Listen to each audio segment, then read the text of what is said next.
Tell me all that you know about that shard. You've been infected with evil. Grab a seat, double check your inventory, and make sure you have all your power-ups. This is Heart Talks Games on Pilaf Entertainment. Bateau, Togusa, did you hear that?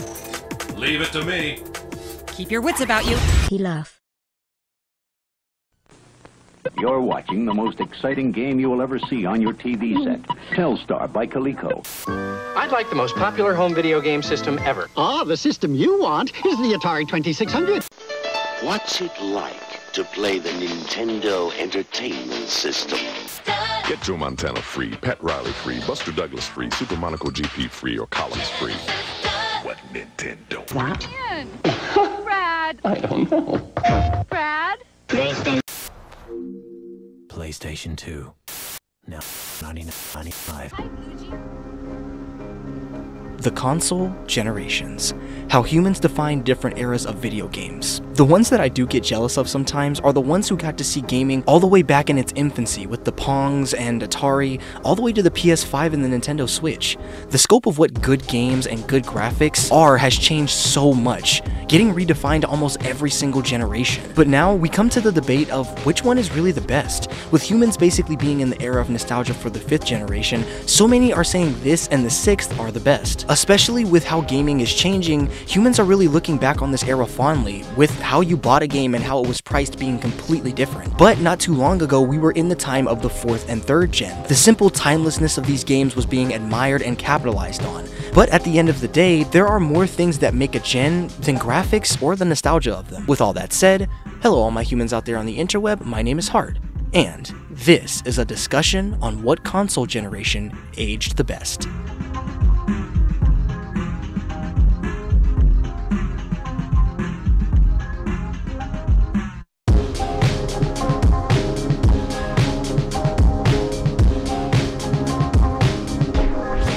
We are going to be looking at the first 6 gens of home console releases. I think that the 7th and beyond still needs time to bake in the oven, and I feel that portable consoles are a whole different story. So we are going to look at the best of the best from each gen also. So yes, while the Fairchild F and the Odyssey 2 did exist, the best of the best from the 2nd generation is the Atari 2600. Lastly, the rules on what I kind of think makes a gen age well. For me, it's soundtrack, art style, aesthetic, graphics, and of course, gameplay. Also, more specifically, how the graphics have aged. But for me, gameplay is the most important. With that out of the way, let's go all the way back to the Earth year of 1951.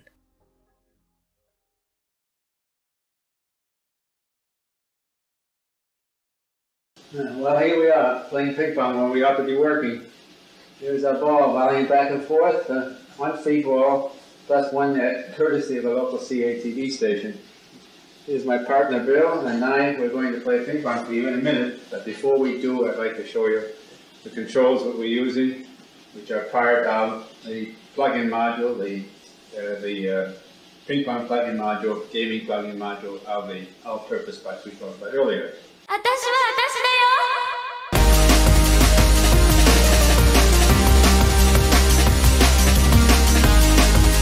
Ralph Baer, while designing a television set in the Bronx, had an idea of an interactive television. However, for a decade, he did not pursue this idea. Finally, in 1966, he had a technician work with him on creating a prototype.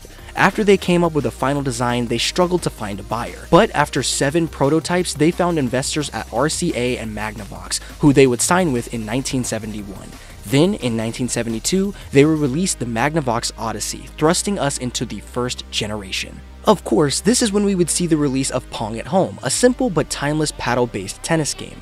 And in 1977, the Atari 2600 was released, developed by Atari Inc., selling over 30 million units. The overall vibe for this gen was pretty basic and experimental, mainly being defined by its simple but groundbreaking games that focused on quick playability. This really is just an era of trial and error, with there not really being much of an art style or even music to really harken back to. At the end of the day, these games really didn't have soundtracks. While all of this is pretty primitive in comparison to what Earth has today, the gameplay is what saves this gen. So many arcade and arcade-like classics were put into homes, games like Space Invaders that are still very fun to play today. But with that said, I think it's safe to say this gen has not aged the best visually. While some games that released at the end of the generation in 1981, 2, and 3 did start to see some progress, they pale in comparison to the next generation. This was also during the infamous video game market crash of 1983 in the West. Due to oversaturation in the gaming market, games had a crash in the US. Overall though, the first gen is still to be loved and appreciated,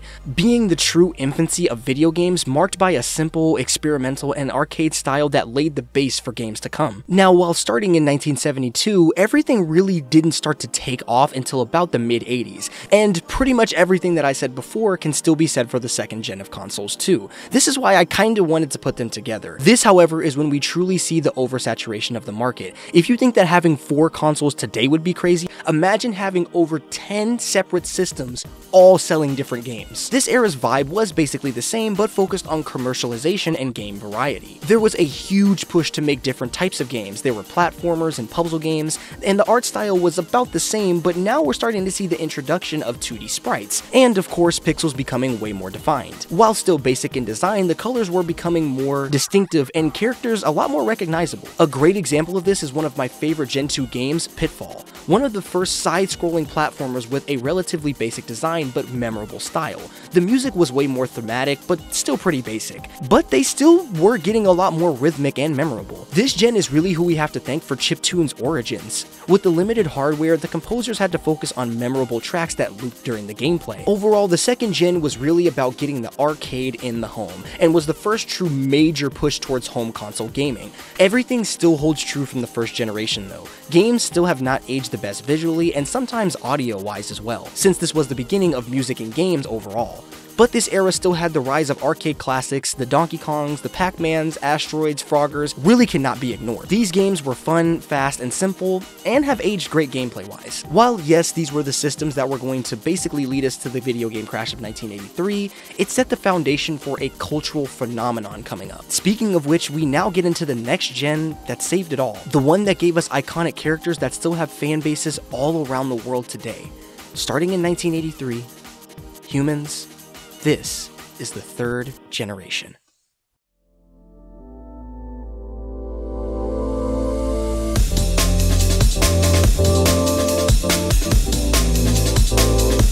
Being dominated by the Sega Master System or Mark III, and of course the Famicom and or Nintendo Entertainment System, this is often referred to as the golden age of video games. This era has so many nostalgic beginnings. As much as we like to talk about these legacy characters, it's sometimes crazy going back and seeing Mario, Link, and even games that haven't even seen many releases like Kid Icarus in the very beginning of their journey. This is also the introduction of 8-bit graphics, one of the most iconic video game looks of all time, with many hit indie games still using this style today. This is also the first era we're actually able to talk about real soundtracks, and what needs to be said.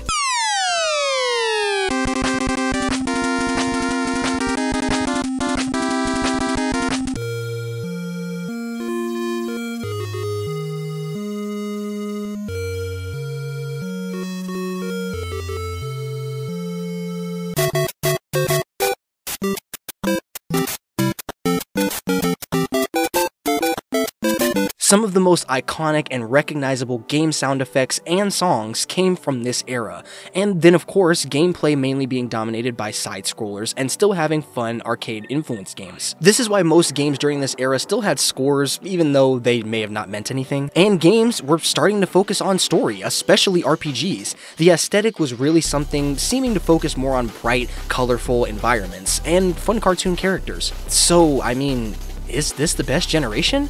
I mean, it catapulted gaming not only from out of a very deep ditch in North America, but it put it back into the mainstream. Iconic consoles, companies, characters, worlds, soundtracks, graphics, style, so why not?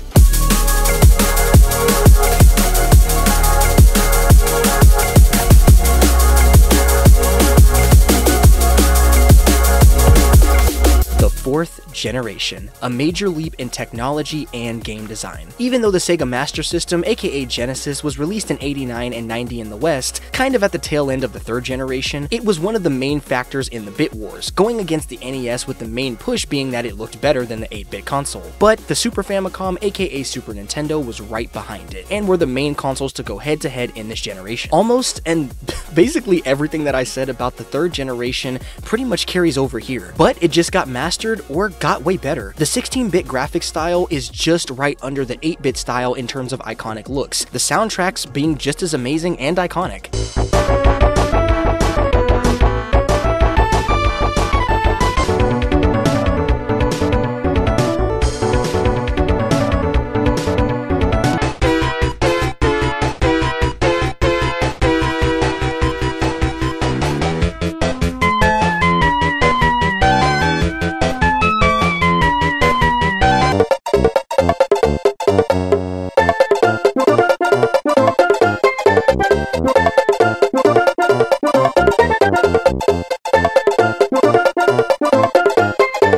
The games were still mainly platformers, but now really add the entry of better RPGs and beat-em-ups. This is pretty much where 2D platformers were mastered, with Super Mario World still being one of, if not in my opinion, the greatest 2D Mario game of all time. Genuinely, this is my first real candidate for the best era of gaming. Everything that the 8-bit generation did, this gen just ran with it. For every Super Mario Bros. 3, there's a Super Mario World. Again, yes, I think that world is better, but we'll talk about that later. For The Legend of Zelda, there's A Link to the Past, and don't get me started on the RPGs. Pretty much all of the sequels were better than the OG versions, and this is mostly just Nintendo. Service Entertainment Games needed a new mascot to keep up with Mario. They then came up with Sonic, a blue anthropomorphic, cool hedgehog that could run very fast. This generation saw the release of Sonic the Hedgehog 2 and 3, which are still considered some of the best 2D Sonic games and some of the best 2D platformers ever made. And the Genesis had its fair share of exclusive 2D platformers as well, like Castle of Illusion, Rystar, even Toe Jam and Earl were able to keep the Mega Drive in the conversation with the SNES. Then of course 2D fighters making a huge impact. Street Fighter 2, Mortal Kombat 2 and 3, Fatal Fury, and we can't leave without talking about the humble beginnings of 3D gaming. Star Fox, Virtual Racing, even games that use the 3D effect like F-Zero, and of course Donkey Kong Country making 3D models but putting the characters in a 2D space. This did not happen often, but wow, when it did, it was just done right. It made for some truly timeless games with that early low polygon style still being just as charming. The 16-bit aesthetic is basically vivid colors and backgrounds and being extremely atmospheric, and the art style being truly iconic with games that push the boundary like Chrono Trigger and others just like it. This, in my opinion, is the first entry and best candidate so far for the best console generation. But now we come to almost undisputedly, other than maybe the 3rd generation, the most pivotal and influential generation of all time. The generation that saw CD and DVD innovation, new characters, and the best entries in some of these franchises. And of course, the debut of many characters in 3D.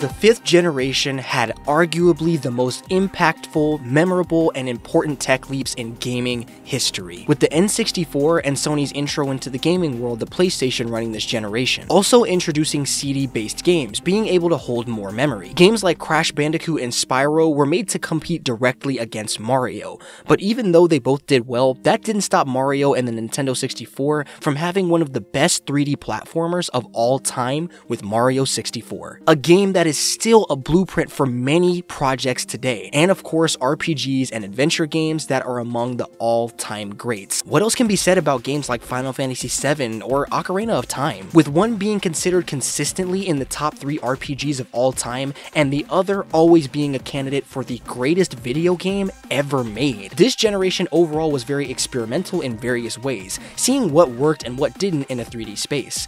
The worlds were still very immersive, and the depth of movement and freedom that was had were things that gamers have never experienced before. But it is time to address... okay, that's what they're called on Earth. It is time to address the elephant in the room. This generation has aged very, very poorly visually. And please believe me when I say it hurts me to say that. Again, this generation, in my opinion, holds the most important advancement in gaming history. The transition from Mario World and just general 2D gaming to Mario 64 is something that will always be remembered. But overall, this is dismissed for some similar reasons to the first and second generation, having some of the biggest impacts on gaming with some great games to go back to. But now you can add voice acting and fully produced soundtracks.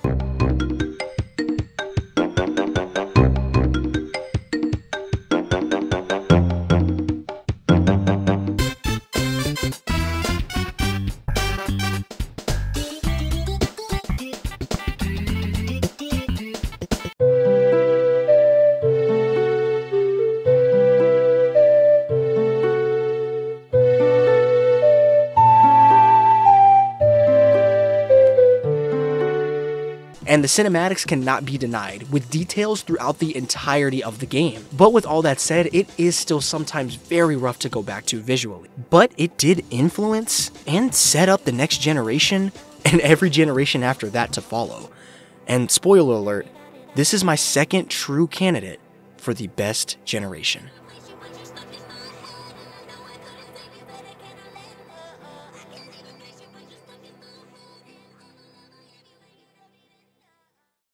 Give us just a second to clean the cartridge. On the cartridge, but for this one we're going to use a game bit.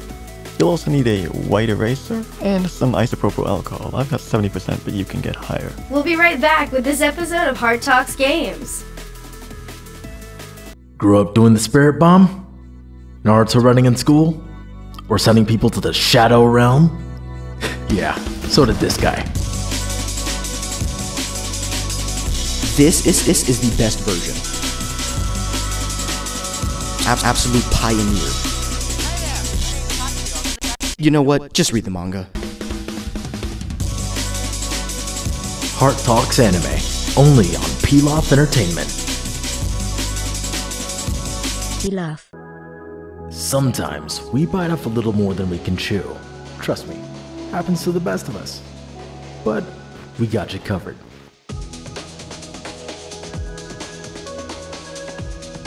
After every major episode, a Pilaf Bite is coming your way. Shorter, faster, all the flavor. Pilaf Bites, only on Pilaf Entertainment.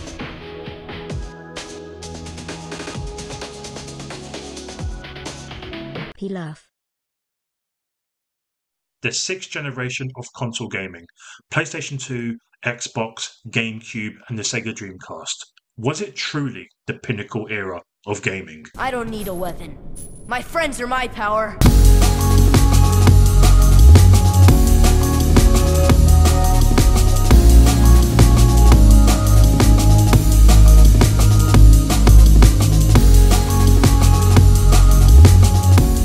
Starting between 1999 and early 2001, the poor Dreamcast and its identity crisis. This is the sixth generation of consoles, a generation with the best of the best from everything and almost everybody. It's almost hard to talk about. The PlayStation 2, Xbox, GameCube, and Dreamcast?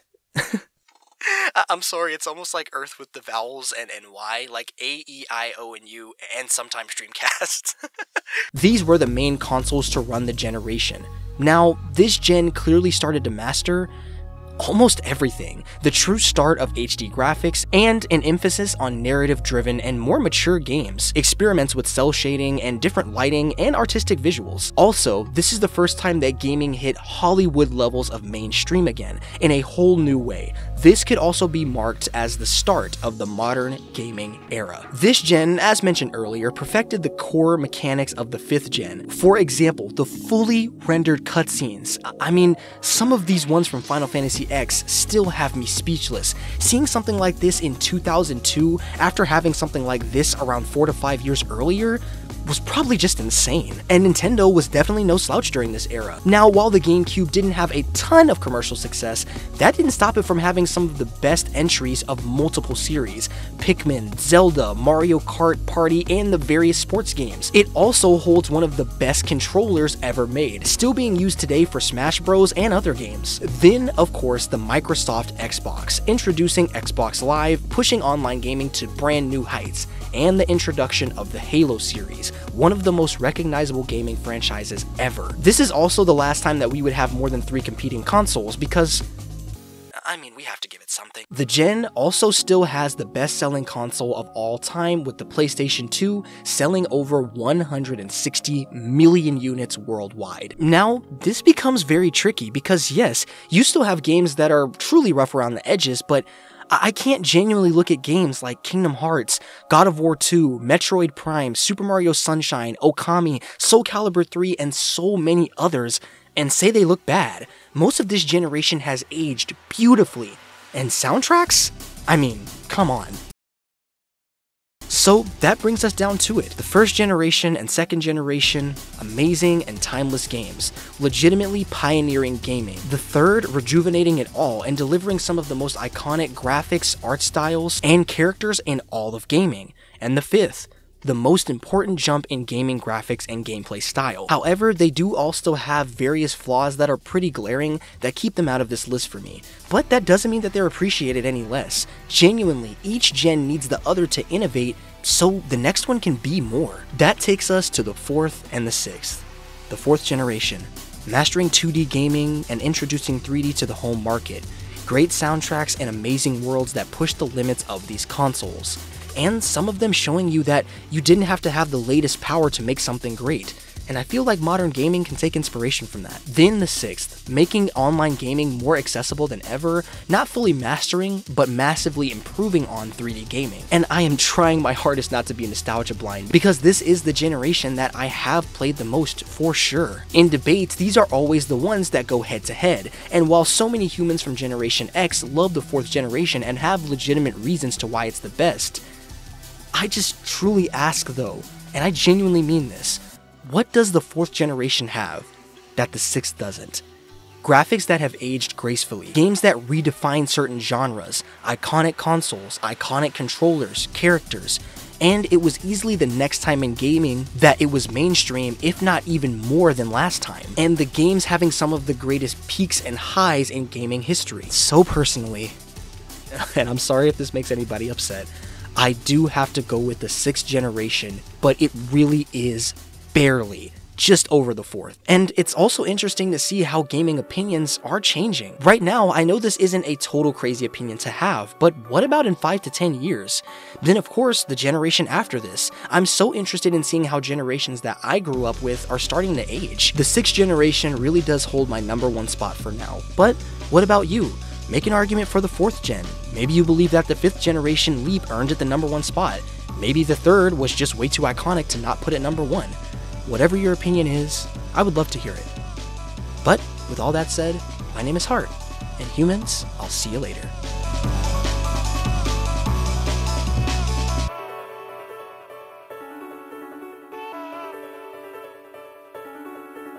Pilaf.